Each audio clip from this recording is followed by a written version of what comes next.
CFB Prime, episode 2. I'm your host, Nino Brown, and I got Mojo's own Travis May in the building tonight. Travis, how we doing?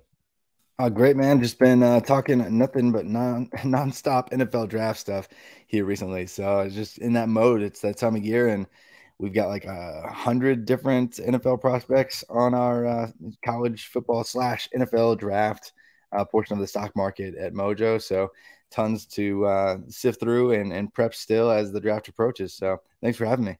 I appreciate you coming on. I know we've been in talks for a while to get this episode done, but I'm glad we were able to make it work.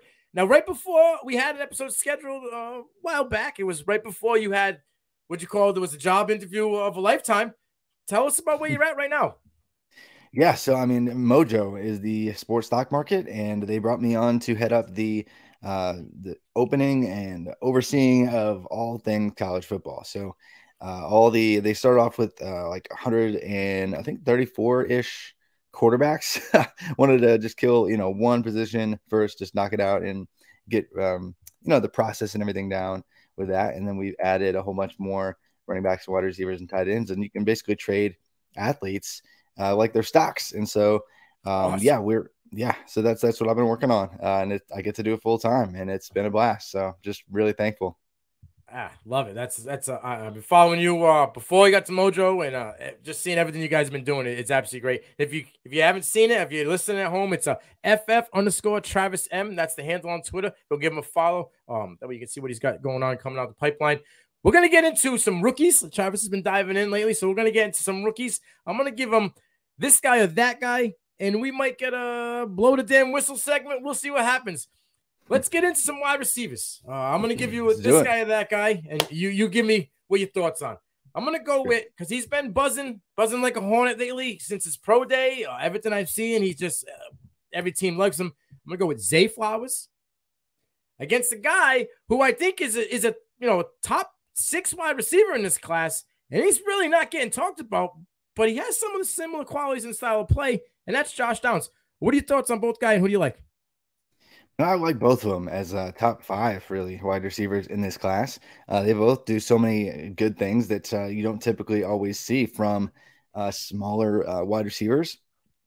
Josh Downs has the more impeccable in terms of analytics profile. He's got a higher peak to his profile, more significant early breakout, some other meaningful metrics that we like a little bit more at wide receivers. But Zay checks the boxes across the board. Maybe not in the same way from a peak standpoint, but he didn't have. He had, well, to put it nicely, he had horrific quarterback play. Yeah, Jerkovich wasn't a dude. No, he wasn't, and neither was Moorhead, and neither was Grossell, and anyone they trotted out there, it was just a mess. And so, incredible in terms of hauling in his actual catchable targets, regardless of whether you do your own personal charting or whether you trust like a Sports Info Solutions or a PFF. They all agree like he is a monster at hauling it in when it is actually catchable. And so on top of checking all the boxes analytically speaking, he checks all the boxes film wise, and then he's athletic enough. Maybe there are size concerns, but man, he's not just a slot. He can win outside, he can win inside. So I give him the edge just because I might know where Josh Downs fits, and he is very good at contested catches himself. I think I just give the edge to Zay at this point, and I think on draft day that will stick. And really, at this point, we're seeing 90% or more of the first-round mocks, including Zay Flowers. So, good trends in Flowers' direction. All right, I'm agreeing with you 100%. And I believe both these wide receivers are top 5. I just hate the kind of not the disrespect, but the lack of interest that we're seeing from just the analysts and the angry blue bird. Everybody's putting out their threads on stuff, but I'm not really seeing the Josh Downs. But when you really dive into it, the guy's tape, film don't lie, and he can get it. He can play across the middle and go up and get contested catches. He has no problem going into traffic. He actually enjoys it. That's kind of like his specialty is going across the middle and battling through traffic, getting the ball and keep going. I hear this thing on Twitter that Zay Flowers is team proof. It don't matter what team drafts him. He's kind of like proof. It doesn't matter what he's just gonna perform. What are your thoughts there? I mean, it's really tough to say that when it comes to wide receivers because teams and offenses schemes can really kill a wide receiver's upside.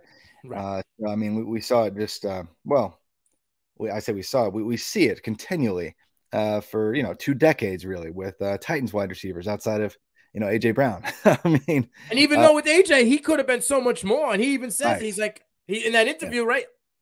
I was on a team with Travis Henry. I mean, with Derrick Henry. He's the king. He's getting the ball before me. Yeah. So no one's team proof, but I think why people say that is because he could fit into a number of different schemes. He can play a wide variety of roles within the offense. We've actually seen him succeed. Sometimes a wide receiver will come in and, man, 90+% of his reps came from left wide receiver at X, and he, 90% of his routes were curl, go, and slant. So it's a lot of projecting. Sometimes there's almost nothing you really have to project with Zay. That's why people say that. Okay, perfect. Yeah, that was knocked that one out the park, Travis. Now, the next wide receiver grouping that I got for you is Marvin Mims or Jalen Hyatt. What are your thoughts? You might have to buzz me on this one. I don't know, but I'm gonna go with Marvin Mims actually. That's my man. So I think Jalen Hyatt is a lot of fun. Like, you watch the Alabama game and you're like, oh my gosh, this guy is God's gift to the wide receiver position. He scores the 5 touchdowns in that game, right. Blows up in his 3rd year. So much fun. But the offense that he played in was not normal. Like, he's going to have to be in a completely different role that doesn't actually even exist. His role in that offense at Tennessee in the veer and shoot, Briles system, old Baylor system, whatever you want to call it, it's in that family of offenses. Doesn't exist. He doesn't play against press. It's a bunch of free releases. It's a bunch of stacked sets at the wide receiver position to make sure that his frail frame doesn't really have to fight through much contact. And it's a lot of two-way goes, which, the NFL is utilizing, the option stem out of the slot for the wide receivers a lot more now. And so that's probably where they're going to, whoever drafts them is going to try to plug him in. And it should translate to a degree, especially when you're just trying to get behind the defense. But man, there's so many more questions, I think, with him than I have with Marvin Mims, dating back to, their journeys as recruits. Like, Marvin Mims was just lights out as a recruit. He was a top 100 player in his class, and he probably should have been like a 5-star. He was on the fringe at times throughout his recruiting journey.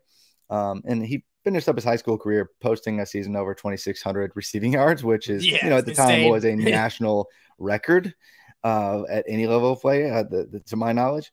And, he comes in, wows as a true freshman, nothing like 30%, 40% of the offense, but that wide receivers don't do that in Lincoln Riley's system anyway. Right. Find success as a true sophomore, despite, the quarterback switch up and all the other wide receivers failing around him. He still succeeds and then explodes after losing the best college football quarterback in Caleb Williams. Right. Caleb Williams goes to USC. He has a new quarterback, new offensive system, and puts up 1,100 yards. And then there's not much to dislike with him. I don't know how he's not a surefire top 5, 6 ish wide receiver in this class. I agree. Like 20.3 yards per catch, right? That's what he averaged this year. On average catch was 20 yards. So he has no problem. He has probably the best body control out of any wide receiver in the class. His body control was super when it comes to contested catches on the sideline. There was that one catch he caught around the guy's back. You just caught it on the sideline, was able to I think it was in a bowl game too. It was just insane. Yeah. It's just like, how did you, that's not, it's like when Madden glitches, and you reach through the body of the defender.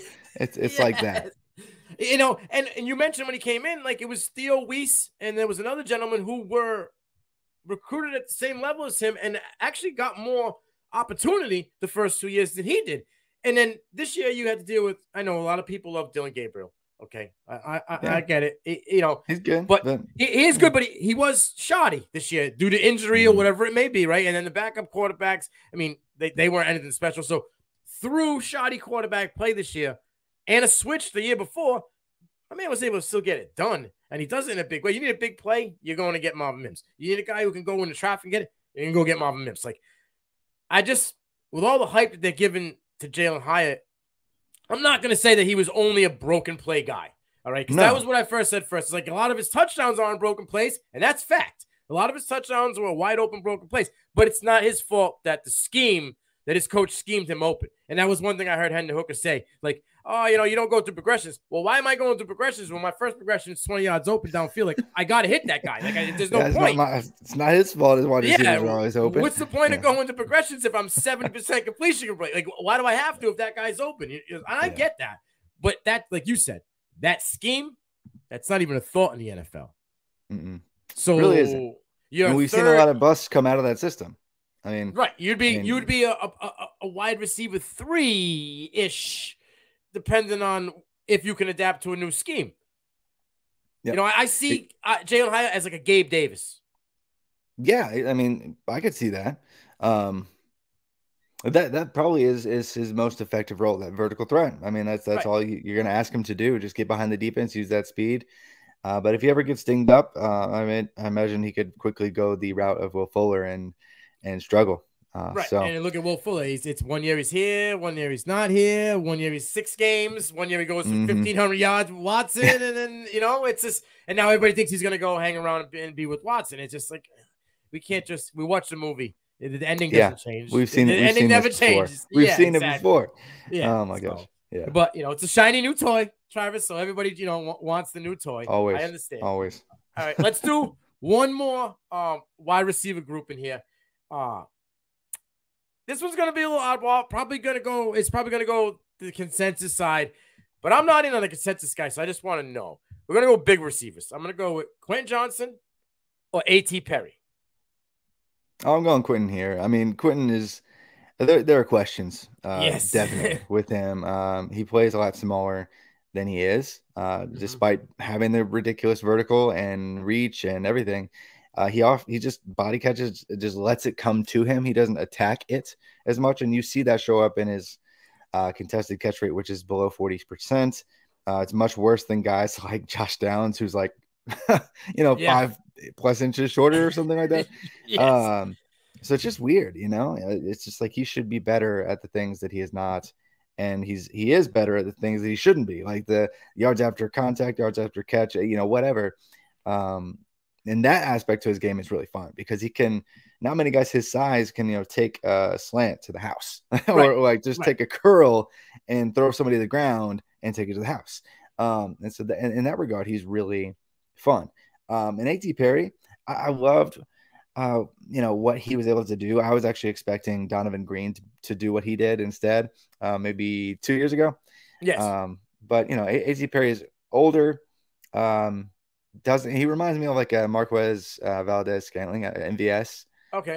More so than like an early round receiver that's really trustworthy, that's going to be an every down chain mover, except he's not as fast necessarily. So he doesn't really have the trump card that I think Quentin Johnston does with that speed combo and yak ability. But yeah, so I definitely lean Quentin Johnston there, but I do like that he had as much success in the high flying Wake Forest game for sure. Now, two things before I get into Q. We talked about Wake Forest. You talked about Donovan Green. Now, do you think with Hotman gone and obviously AT going to the draft, right? Donovan's there. Is it going to be Donovan's team or is it going to be Banks? Because Banks blew up last year, right? He was a dude. So do you see that it's going to be Banks's team or you think Green can take over? I think honestly, it's just going to be a down year for Wake Forest as a whole. And QB play. You think the QB play is going to be bad? It's probably going to be the worst year we've seen from Wake Forest in a while. So I think Justin Ellison's probably going to be a bright spot because they're just going to give him like 250 carries. Maybe because he kind of has to be, Yeah, exactly. Yeah.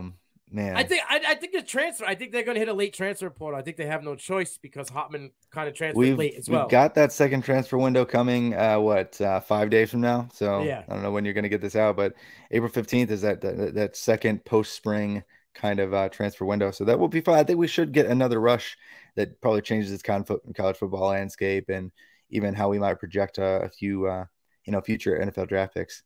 I think one of those gentlemen in the Georgia QB battle won't be there in about 5 days. They shouldn't be. I mean, at this point, guys, come on. Like it's Yeah, like what are you uh, gonna do? You got 3 4 stars all battling it out, right? And I think the yeah. better of the guy is the younger guy, Gunner, and I don't think he's even gonna sniff the field this year.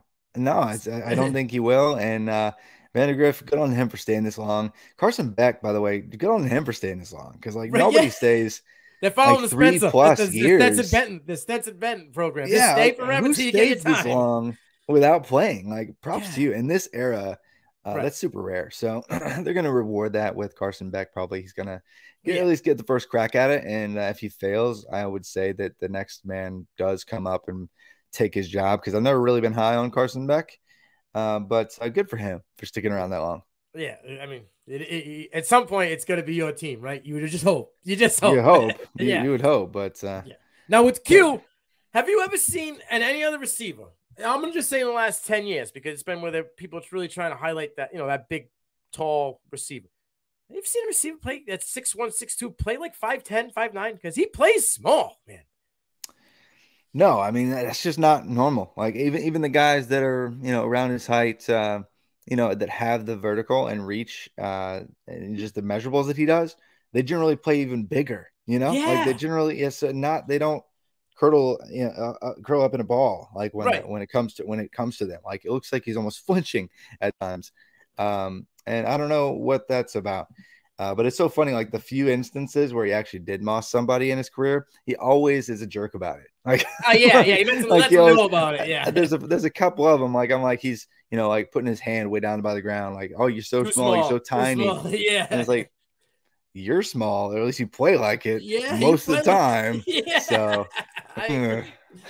Oh, oh man. All right. I just want to make sure it wasn't just me no, seeing him play that small. Like, because it was like in the national championship game and the game before that, like the Michigan game, he was like non-existent for like 2 quarters. It took hmm to like it was like the last drive before the half, right, where he had the touchdown. yeah. But like I'm like I thinking to mean, myself, like, why is this guy not dominating? he Like, was that way even to start last season. Like, I mean, the year was rough for right. future draft picks, like for first 4 weeks or so, and he was included in that Oh bunch. yeah. Oh He yeah. wasn't blowing up yet. So we're like, man, is Q actually going to go and get drafted? Quentin Johnston going to really be a thing? And Right. he put it all together, but took his time for sure. Now, one last receiver question before we hit a couple running backs. Yeah, man. I said this before. I'm gonna die in the hill because I'm not that guy. If I put the smoke out, I'll take the heat, right? I said that I think that Rashee Rice can be everything that people are thinking Quentin Johnston's going to be. What are your thoughts there? I mean, maybe. At the Senior Bowl, it was definitely a mixed bag. In fact, he I was think he supposed to be knew listed. Yeah, and he was listed to be taller. He came in like six much two, and they said he shorter. was 6 foot, Yeah, right? Yeah, yeah, exactly, much shorter than we thought.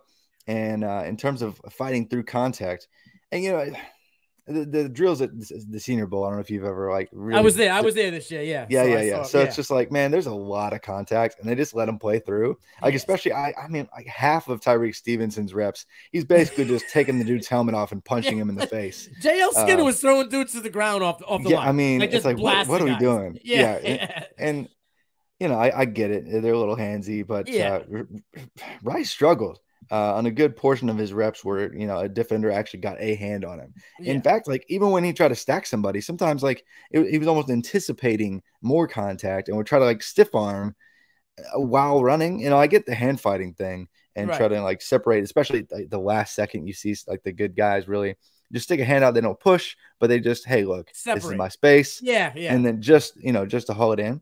And I don't see that with him. I think it's there's not a subtlety to his game that I kind of expected. So I against the level of competition that he played consistently, he won. And I think anybody that's going to get a Senior Bowl invite and be in this conversation to be a day 2 pick, you're going to win against the level of competition that SMU plays pretty consistently.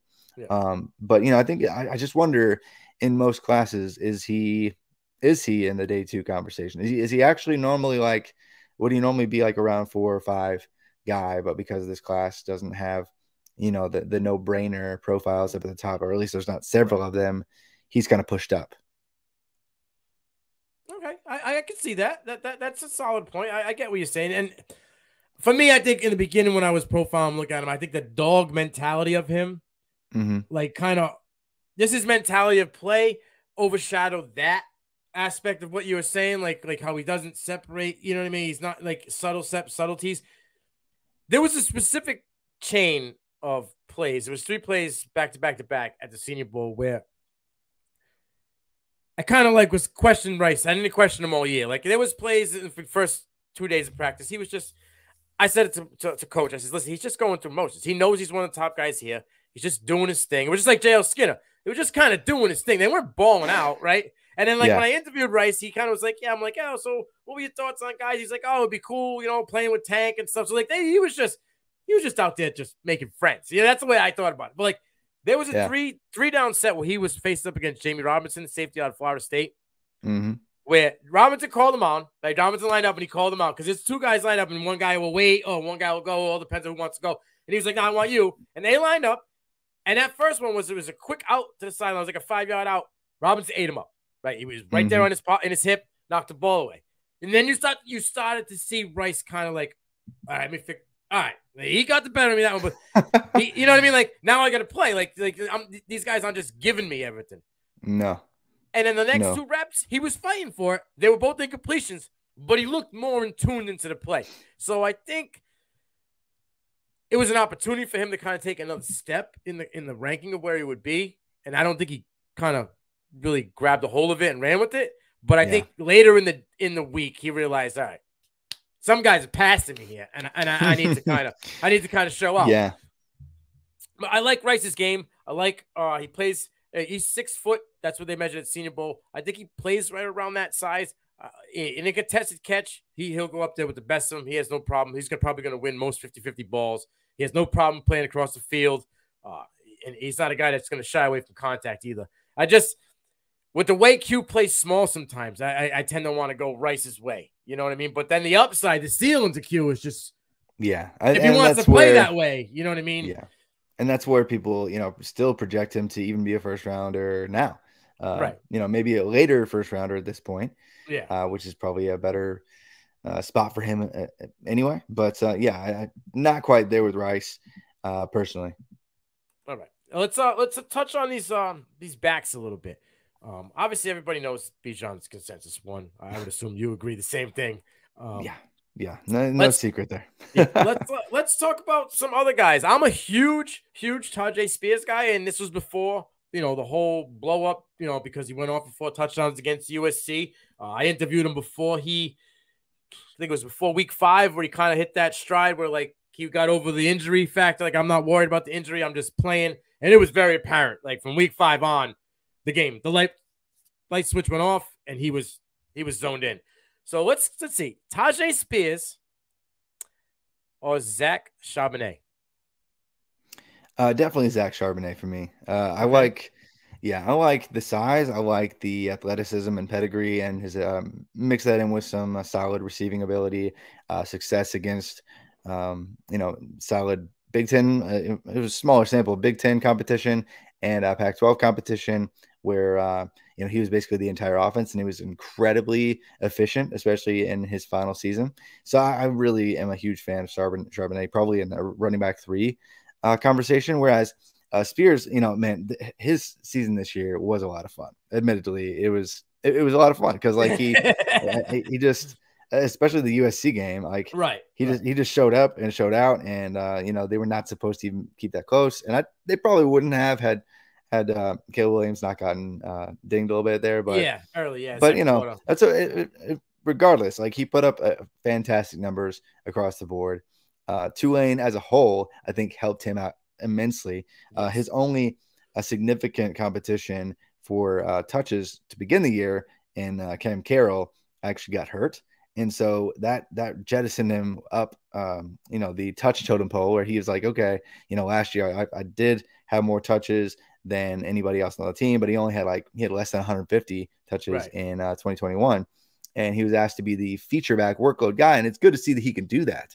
And it's good to see that he found success against, mid-level FBS competition. But there were a lot of things that helped boost his production, missing his only backfield competition with any skill whatsoever. And who I guess really projects as an undrafted free agent.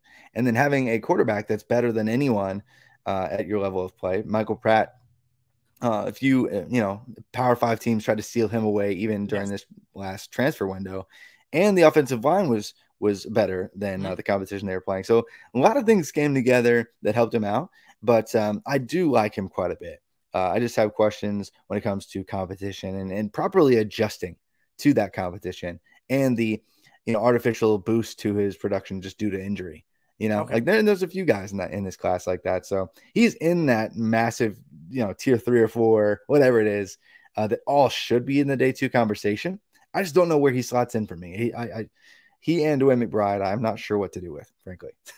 Well, Dwayne McBride's scaring me now because of like the injury that's just continued. It seems to be like lagging as like he pushed the pro day, you know what I mean? So like that scares me a little bit. But the production level, if you watch the film, McBride is a dude. And he's a bruiser as well. So like that coincides better to the NFL. But with the way the NFL's been going with the speed so he can catch the ball, if Spears was to make his way to like Miami or New Orleans, I mean, that's just prime spot for him. So I think for Spears, landing spot is going to truly matter. With Charbonnet, Charbonnet, my concern was you were at the top of the charts last year. You probably would have got drafted higher last year. Why come back?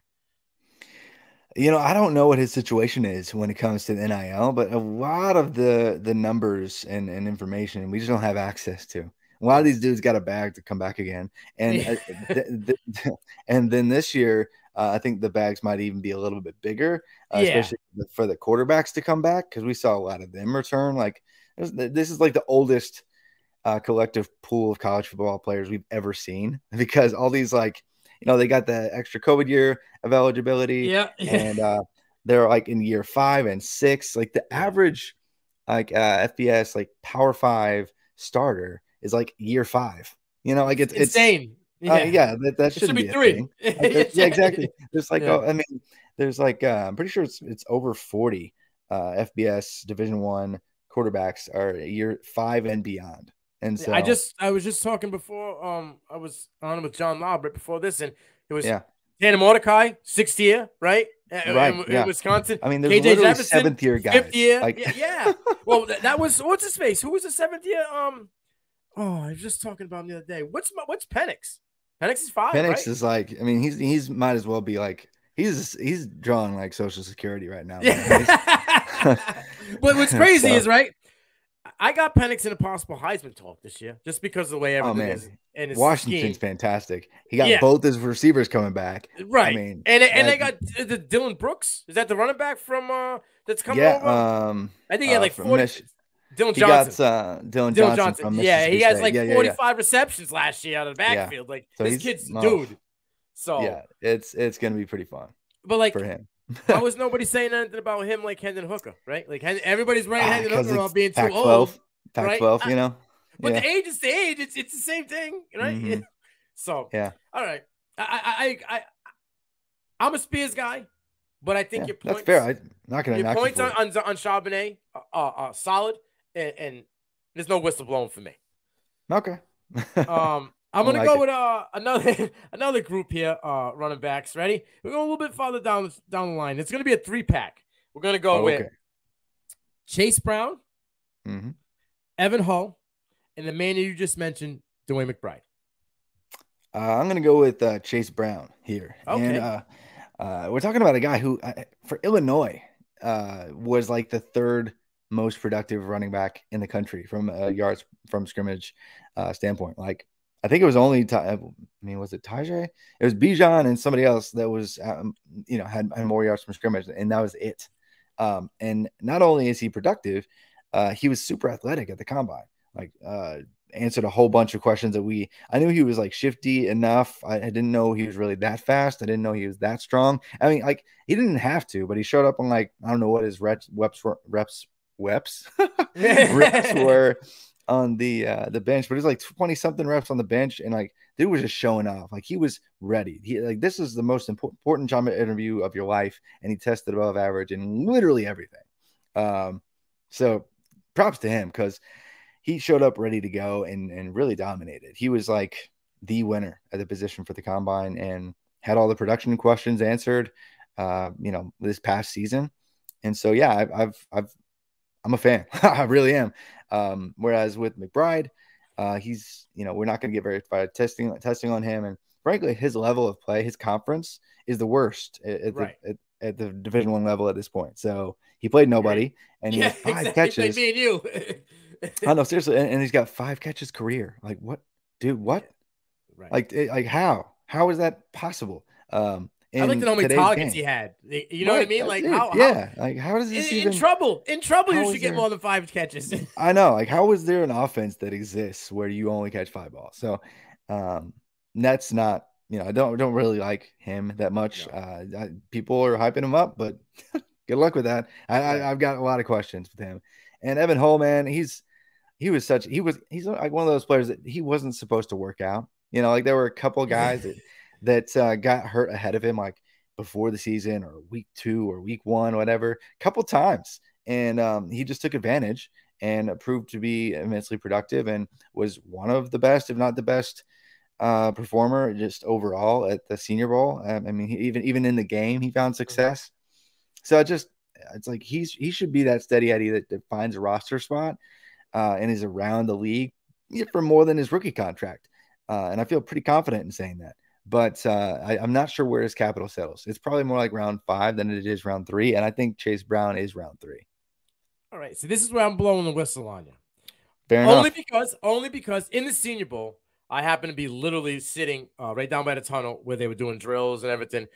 Chase Brown's, just like his brother City, they're chiseled out of granite. And that's fine. Right. But I said to my partner, KT, I says, is this similar body structures in Brown and Hull, height, size, rip ability? They're similar. I said, they're coming into the Senior Bowl. I need to see who separates.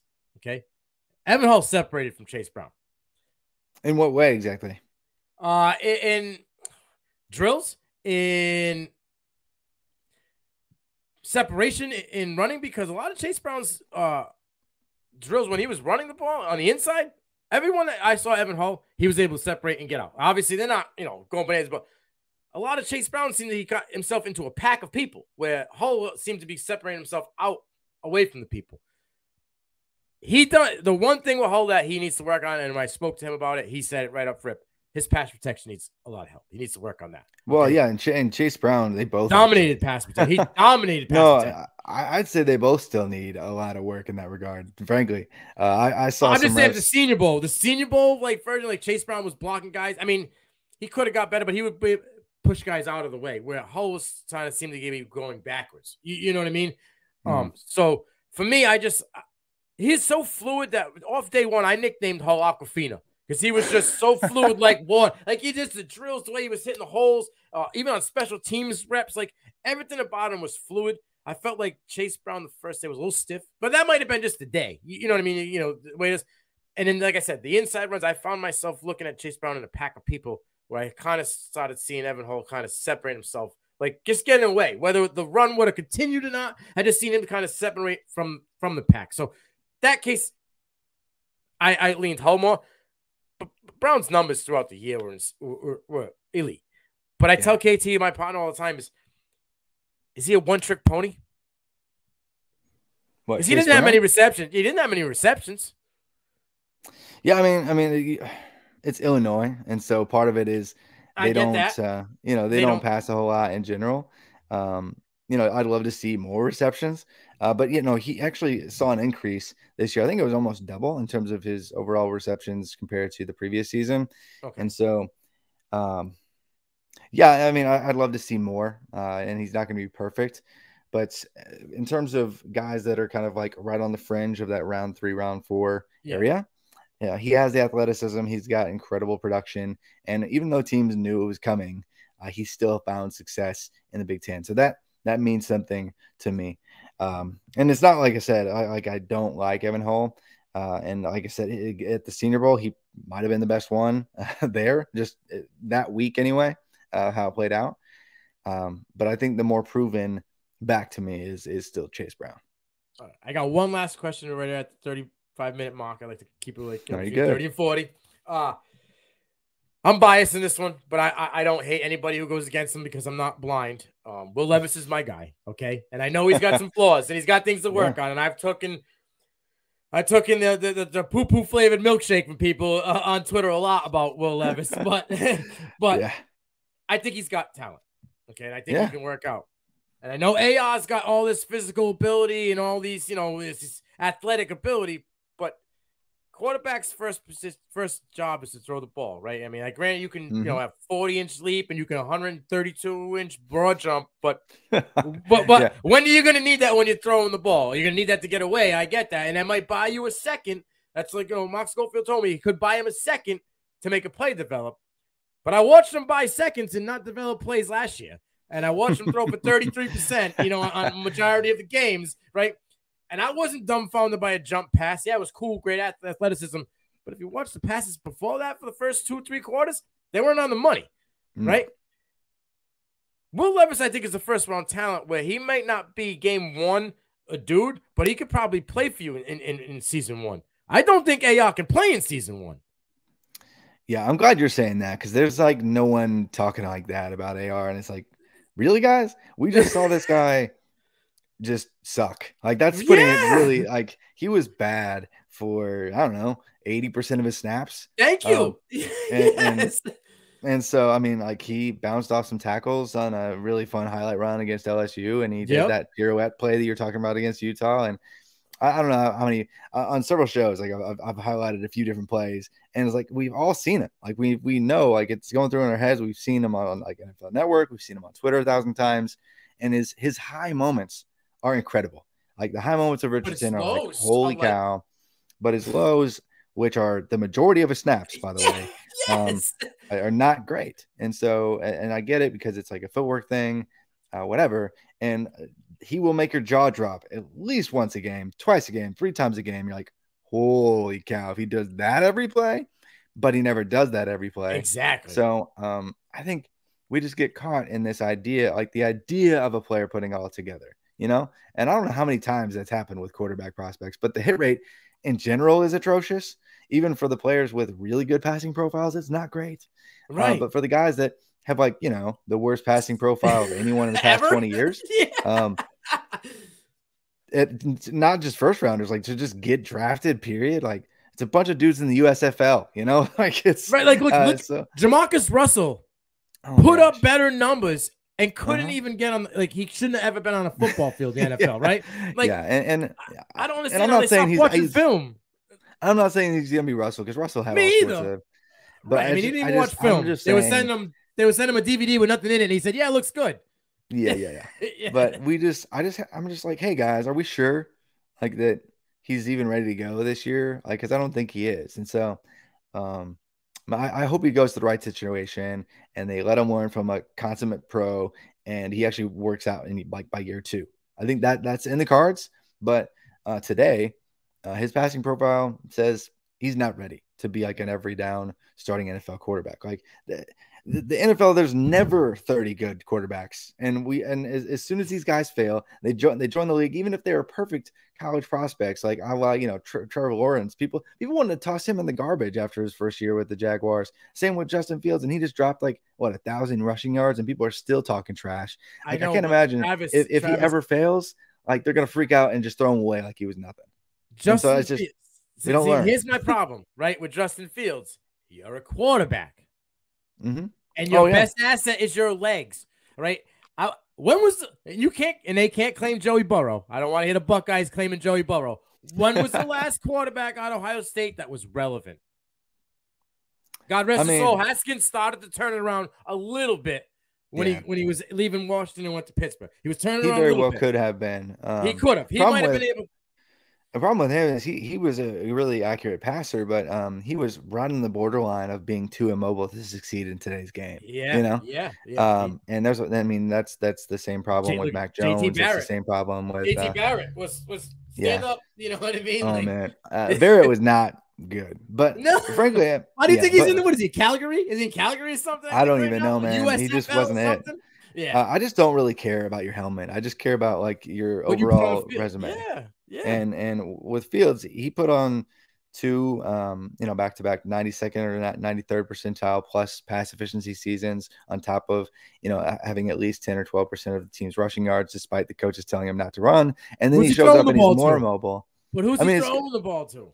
I mean, it was good wide receiver play. I mean, the run of wide receivers at Ohio State has been fantastic, but his wide receiver room at Ohio State was probably, I don't know, always better than who he's had at the Bears to throw to. No, and that's fine. That's fine. But like at some point, your talent has to be able to make somebody better, right? Like, all right, I know Byron Pringle was not a top wide receiver, right? I know that Eniquius St. Brown was not a top wide receiver. No. But you had Chase Claypool for 7 weeks, so 6 weeks, right? It was frankly actually not good either, but yeah, he's better than those guys. He's better than those guys. You know what I mean? The talent level is different, right? Like you had Mooney, and then he got hurt. So let's see what happens. And now you're gonna have more. There is no more excuses. Yeah, and I think this year is where he puts it back together, and people are like, oh yeah, he was obviously the QB2 in that class still, no question about it. It just the Bears have been a dumpster fire. I just have problems with quarterbacks that like, oh, he can run. Well, this isn't fantasy football. We're talking about winning a chip, right? Like, and that's probably why. Look at Jalen Hurts. You prefer? Oh yeah, yeah, absolutely. He knew he had to throw the ball. So what did he do? He went from Alabama to go see his guy in Oklahoma to get better, right? And then go see Jordan Palmer, another guy that helped you throw the ball. Like those guys are QB whisperers. These guys knew they needed to get better at throwing the ball. They had no longevity in the league with their legs. So going back to AR, I've always said if someone takes him in the first round, that team has to be damn near ready with a veteran at quarterback to guide this guy. And the only team I think that was available to do that was the Ravens. And that's in smoke now because I don't even know if they have a quarterback. Right? Because the scheme, the same style of guy, he's got a cannon for an arm. He's mobile, right? You could sit behind him for a year.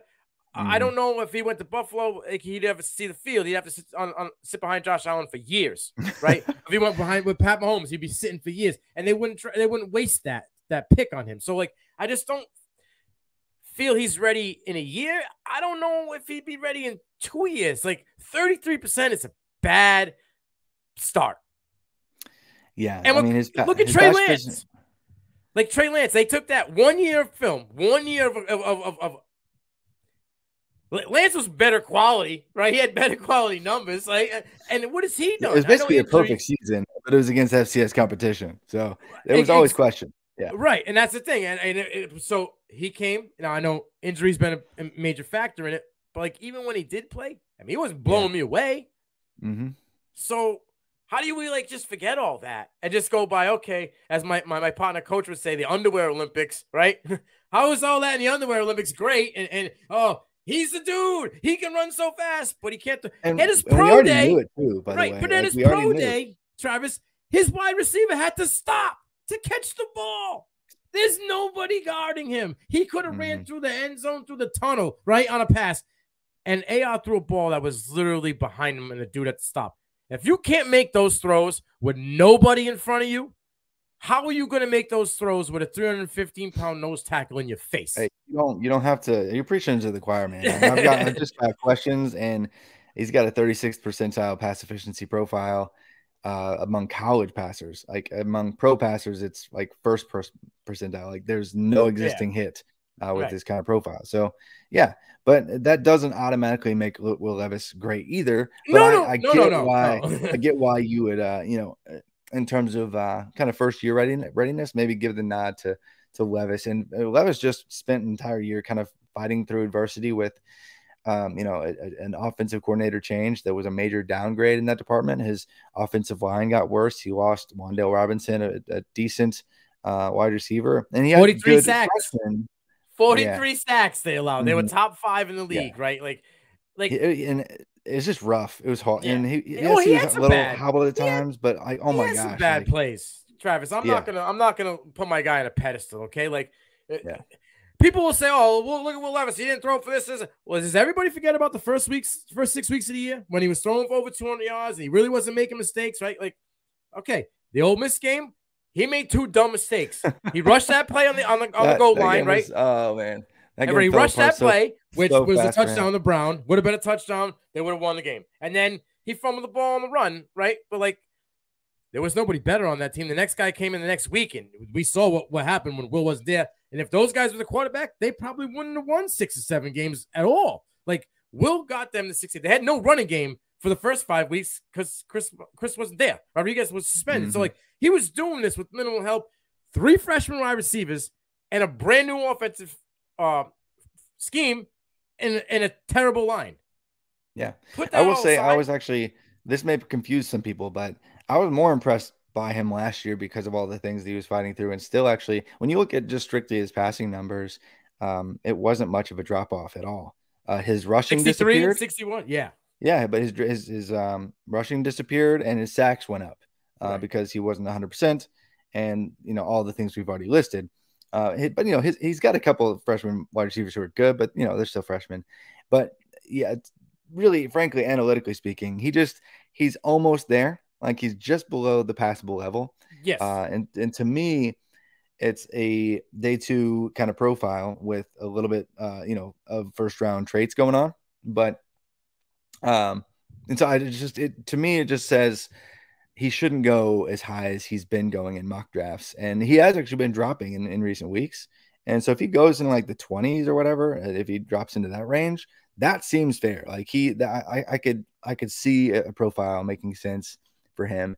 But when we were like talking about, being better than Bryce Young or CJ Stroud, I wanted to punch somebody. I was like, I'm sorry, dude. It's not. They're not. Stroud is a better QB in my eyes. I think Stroud is QB1. But like, as a prototypical build, when you pull up a spreadsheet of what a quarterback is supposed to look like, Levis hits all those marks, right? Like, the 6 foot, 200 something pounds, runs a pro style offense, right? Like, he's mobile. He's got a quick cannon. He got a howitzer. Like, he fits those. That was like the main thing for me, like, looking at that. And then, like, his game last year, he was balling last year in a brand new system, right? He went from Penn State to that. And everybody was saying, oh, he couldn't beat out Sean Clifford. I don't want to hear about that crap, all right? Because people got to understand politics of college football.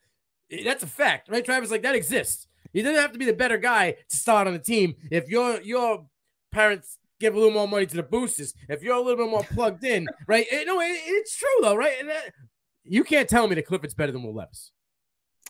Oh, I mean, he's going to be an undrafted free agent. So, yeah, no, I think the NFL is going to confirm that that's not the case. But you're going to hear all the hype this year, though, is because you're going to hear Devin Leary put up way better numbers in the Kentucky offense. But it's Liam Cohen. For sure. It's Liam Cohen, though. He will. I agree. Yeah. But it's Cohen. It's not Spags. That was a totally different offense. Totally different. Granted, it's still NFL-style offense, but you're having a guy in his second year in the program learn a new offense and having 3 freshmen learn that same offense, right?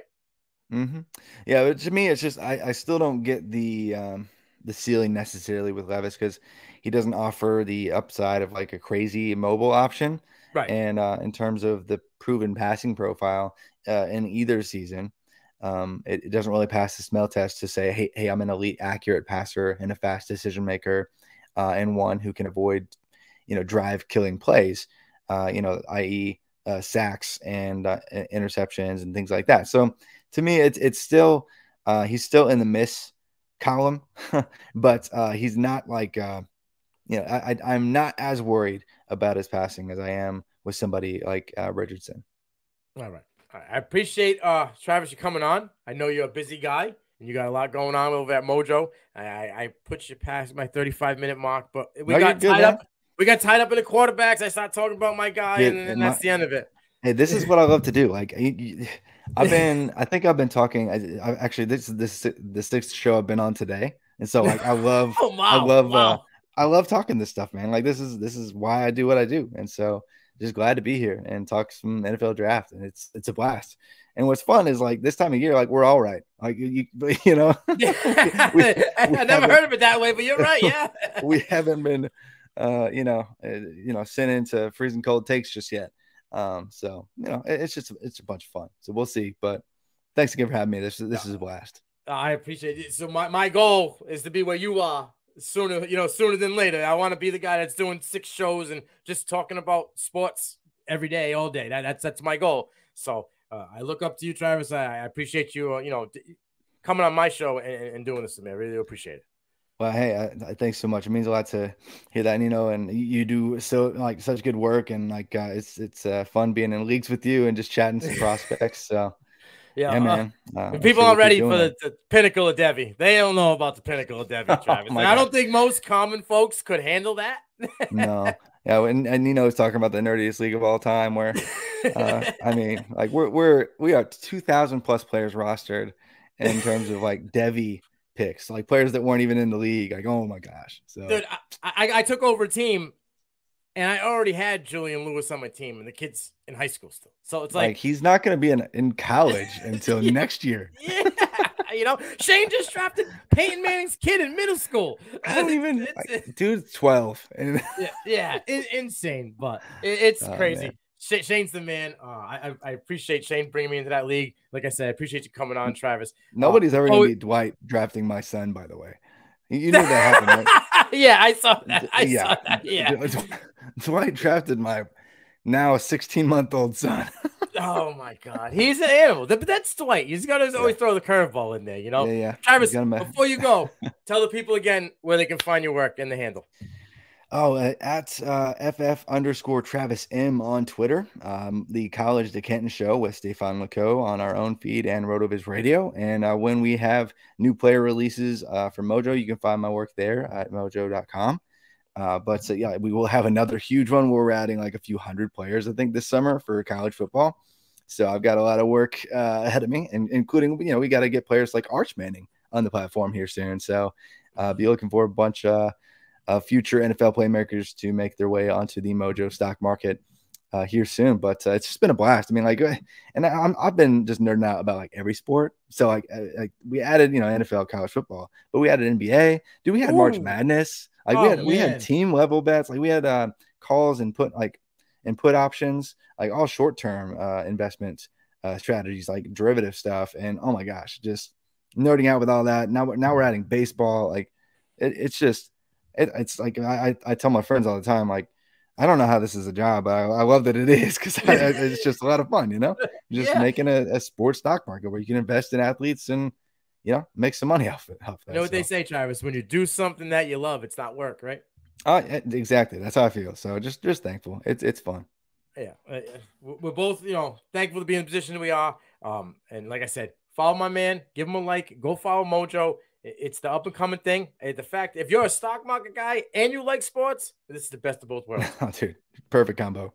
So this is the end of CFB Prime episode 2. And like we close it, like I always say, blow the damn whistle.